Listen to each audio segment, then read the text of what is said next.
샬롬 샬롬 샬롬 샬롬 샬롬.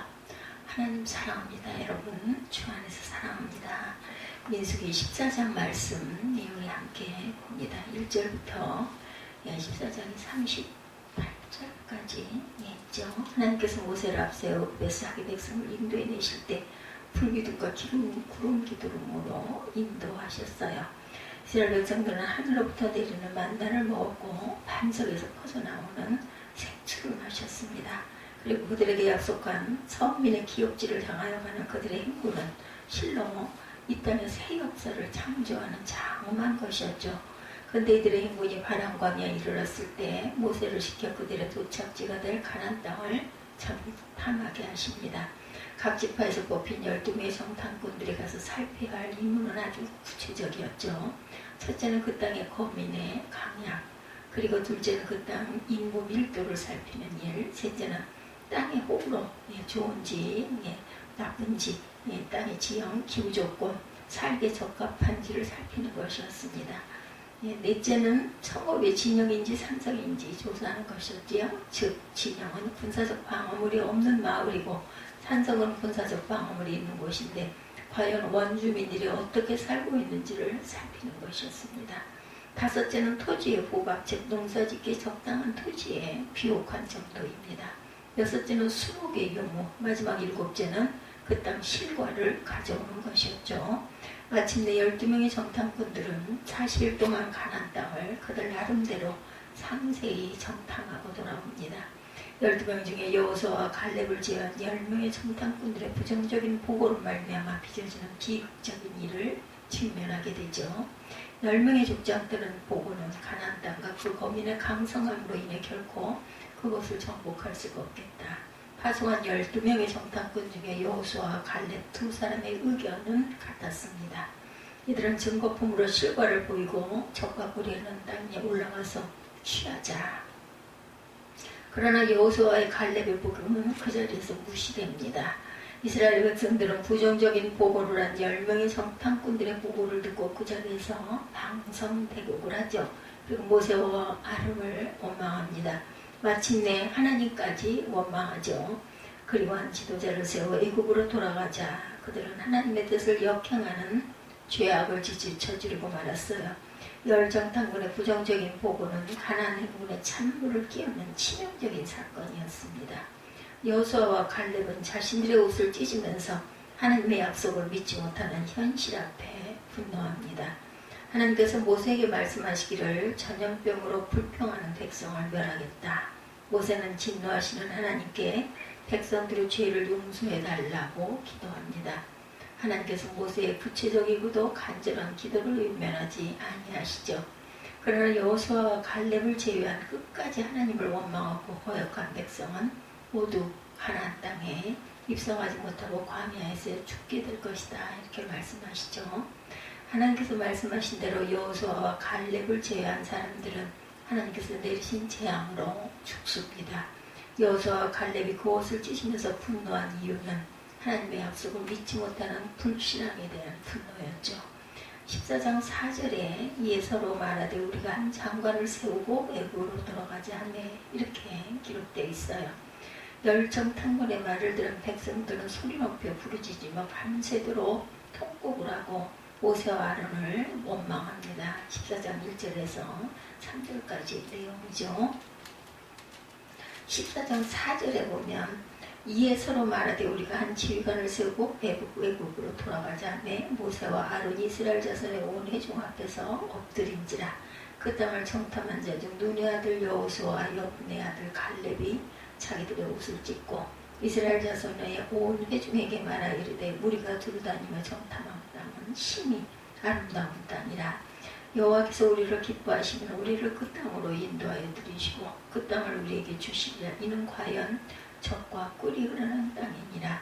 다만 야훼를 거역하지는 말라. 그 땅 백성을 두려워하지 말라.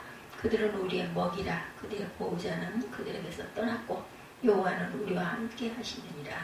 그들을 두려워하지 말라 하나 온 회중이 그들을 둘러 치려하는데 그때 여호와의 영광이 회막에서 이스라엘 모든 자손에게 나타나시니라. 민수기 13장 2절에 보면 사람을 보내어 내가 이스라엘 자손에게 주는 가나안 땅을 탐지하게 하되 그 종족의 각 지파 중에서 족장된 자 한 사람씩을 보내라 이렇게 말씀하시죠. 열 정탐꾼의 말을 듣는 백성들이 소리 높여 부르짖고 밤새도록 모세와 아론을 원망하는 장면이 14장 1절에서 13절까지 나타납니다. 모세의 명령은 곧 하나님의 명령이죠. 민수기 13장 1절에 여호와께서 모세에게 일러 가라사대 이렇게 시작이 되죠. 가나안 땅은 하나님께서 이스라엘 백성에게 주신 땅입니다.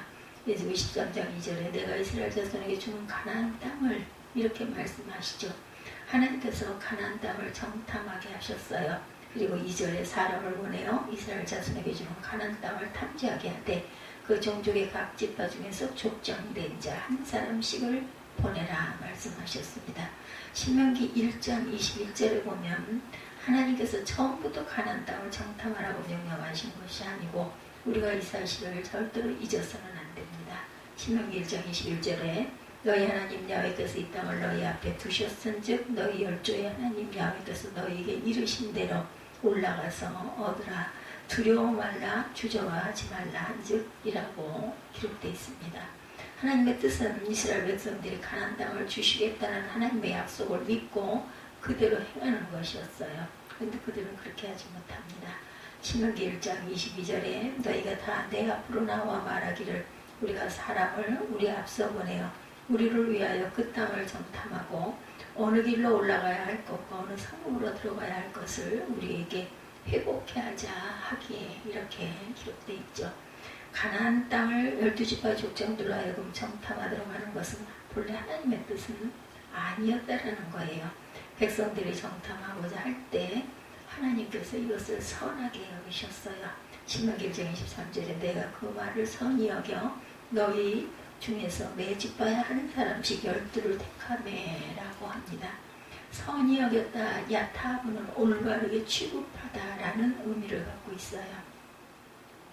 백성들의 정탐꾼 파송제의가 비록 불신앙에서 비롯된 것이긴 하지만 하나님께서 받아들였다는 것입니다.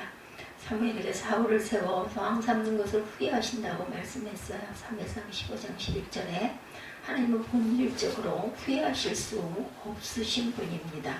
민수기 23장 19절에 하나님은 인생이 아니시니 시원치 아니하시고 인자가 아니시니 후회가 없으시도다.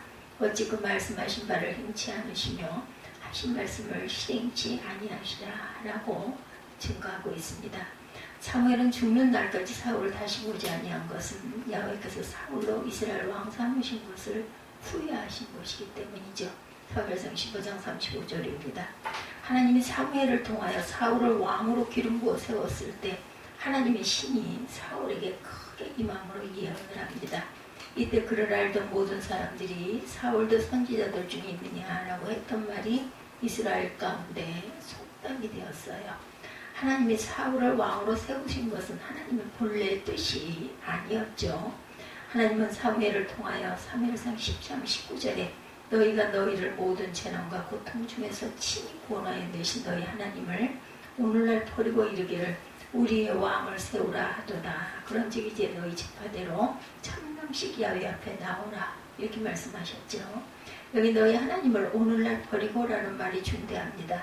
하나님은 인간의 죄에 대해서 허용적이세요. 자신의 자유의지를 인정해 주시죠. 하나님 강팍한 바로를 묵인하시기도 합니다. 출애굽기 13장에서 14장에 보면 하나님은 잘못된 길을 가는 발람 선지자를 또한 허용하셨어요. 민수기 22장 1절에서 41절입니다. 즉 지나쳐서 그냥 내버려 두신다라는 것입니다.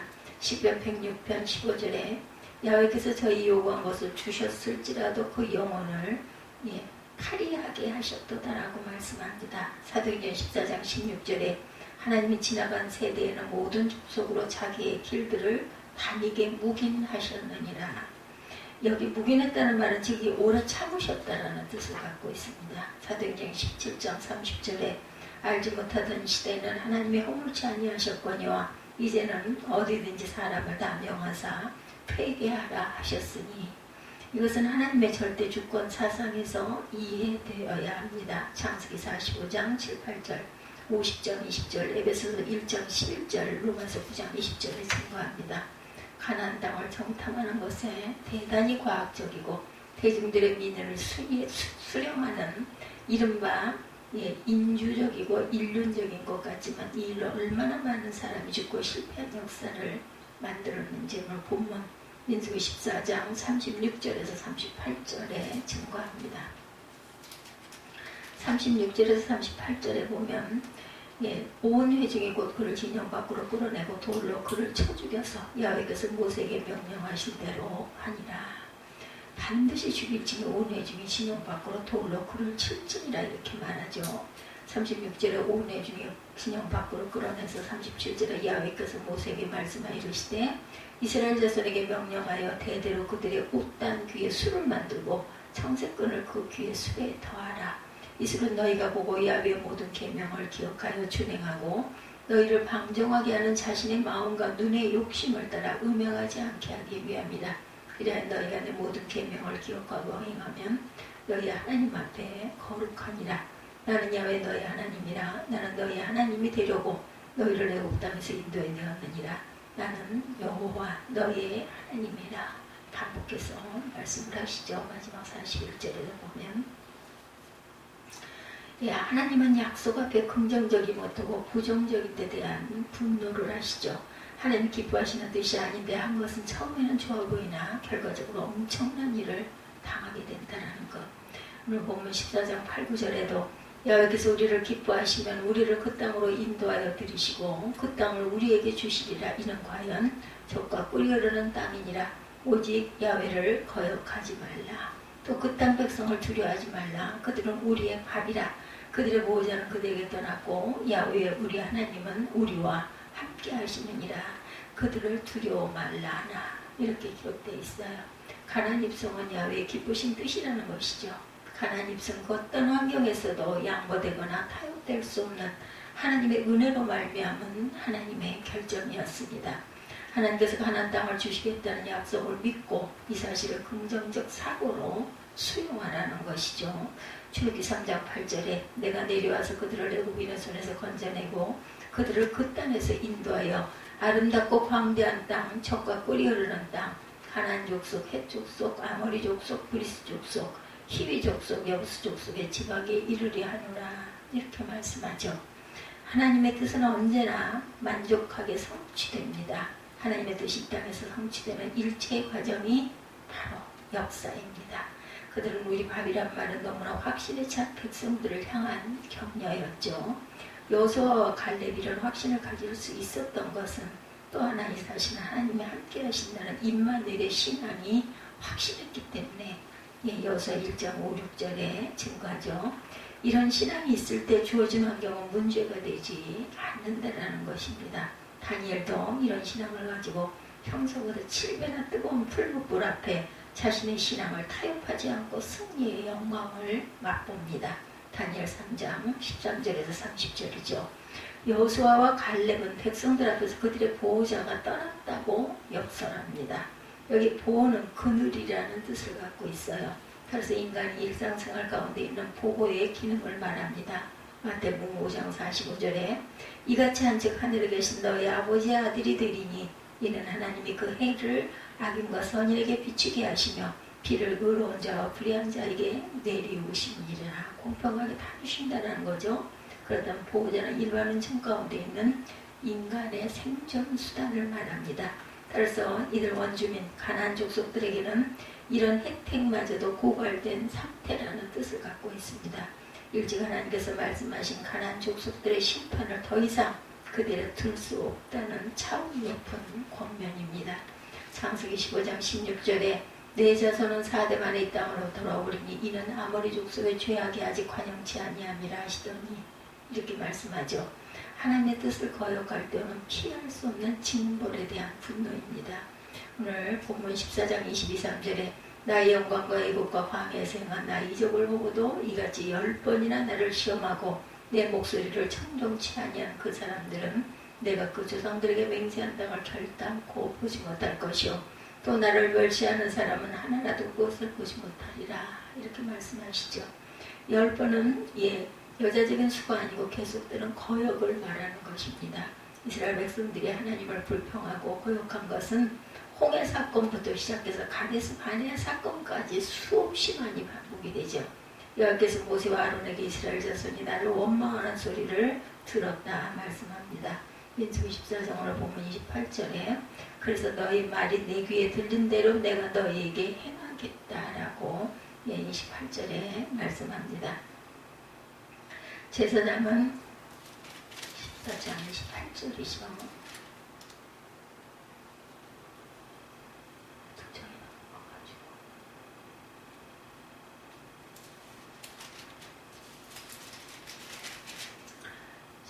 28절 그들에게 이르기를 야훼 말씀에 내 삶을 두고 맹세하노라. 너희 말이 내 귀에 들린 대로 내가 너희에게 행하리니 너희 시체가 이 광야에 엎드러질 것이라. 너희 중에서 20세 이상으로 계수된 자 곧 나를 원망한 자 전부가 여분네 아들 갈렙과 눈의 아들 여호수아 외에는 내가 맹세하여 너희가 살게 하리라 한 땅에 결단코 들어가지 못하리라. 너희가 사로잡히겠다고 말하던 너희 유아들은 내가 인도하여 드리리니 그들은 너희가 싫어하던 땅을 보려니와 너희의 시체는 이 광야에 엎드러질 것이요 너희의 자녀들은 너희 반역한 죄를 지고 너희의 시체가 광야에서 소멸되기까지 40년을 광야에서 방황하는 자가 되리라. 이렇게 메뚜기 사고를 가졌었기 때문에 결국은 일주일이만 들어갈 그 땅을 40년 동안 도는 그러한 그 벌을 받게 됩니다. 하나님께서 백성들이 함부로 짓거린 말에 책임을 묻죠. 그들 자신이 말한 대로 된 것입니다. 잠언 18장 20절에서 21절, 야고보서 3장 5절에서 8절에 증가하고 있어요. 하나님께서 백성들이 함부로 짓거린 말에 대한 책임, 우리의 입술의 그 고백이 얼마나 중요한지 하나님은 인간이 지은 죄에 대해서만 심판하시죠. 하나님을 원망한 20세 이상 된 자는 전부 광야에서 죽을 것이다. 29절에도 너희 시체가 광야에 엎드러질 것이라. 너희 20세 이상으로 계수함을 받은 자 곧 나를 원망한 자의 전부다 라고 말합니다. 하나님의 약속이 성취되어야 하기 때문에 그러나 갈렙과 여호수아는 가나안 땅에 입성하게 됩니다. 유아들 즉 20세 미만 된 자들은 하나님의 은혜로 재앙에서 제외되죠. 14장 31절에 너희가 사로잡히겠다고 말하던 너희의 유아들은 내가 인도하여 드리리니 그들은 너희가 싫어하는 땅을 보려니와 이렇게 말씀하죠. 하나님께서 형벌로 내린 뼈아픈 40년 광야 생활을 언급하고 있습니다. 여기서 민수기 24장에서 33절에 너희 자녀들은 너희의 패역한 죄를 지고 너희의 시체가 광야에서 소멸되기까지 40년을 광야에서 유리하는 자가 되리라. 가나안 땅을 악평하고 모세를 원망케 한 자는 재앙으로 죽이겠다. 14장 36절에 모세의 보냄을 받고 땅을 탐지하고 돌아와서 그 땅을 악평하여 온 회중으로 모세를 원망케 한 사람 곧 그 땅에 대하여 악평한 자들은 야훼 앞에서 재앙으로 죽었고 이렇게 말씀하죠. 하나님께서 말씀하신 대로 유다 지파와 갈렙과 에브라임 지파 여호수아를 제외한 나머지 10명의 정탐꾼은 야훼 앞에서 재앙으로 죽습니다. 여기 앞에서 죽었다는 말은 은밀하게 죽었다는 말이 아니고 백성들 앞에서 초자연적인 징벌을 받아서 공개적으로 죽었다는 사실을 가리키죠. 무리가 잡담해서 하나님의 거룩한 공동체를 의미하고 하나님의 역사를 방해하는 죄가 얼마나 치명적인지를 보여줍니다. 고린도전서 10장 10절입니다. 저희 중에 어떤 이들이 원망하다 멸망시키는 자에게 멸명하였나니 너희는 저희와 같이 원망치 말라 이렇게 말씀하죠. 믿음의 사람, 신앙의 사람 여호수아와 갈렙은 그 믿음대로 됩니다. 하나님의 약속을 과학적으로 분석하거나 인간의 이성으로 가감하지 마십시다. 반드시 그것이 하나님의 기뻐하신 뜻이었는가를 생각해야 합니다. 하나님께서 한번 안 된다고 하면 안 되는 것이죠. 반대로 된다고 하면 어떤 환경에서도 반드시 이루어집니다. 여호수아와 갈렙이 그 옷을 찢은 것은 하나님의 뜻에 도전하는 참혹한 현실을 개탄하는 적극적인 표현입니다.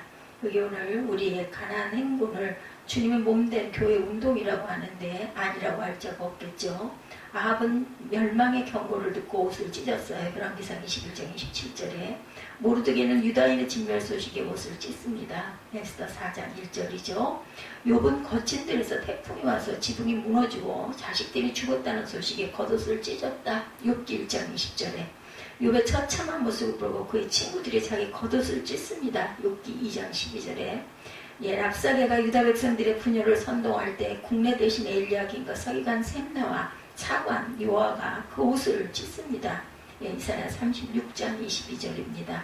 바나바와 바울 앞에 산땅의 제사장이 소와 화환을 들고 와서 제사하고자 할 때 이 소리를 들은 바나바와 바울은 옷을 찢습니다. 사도행전 14장 14절이죠.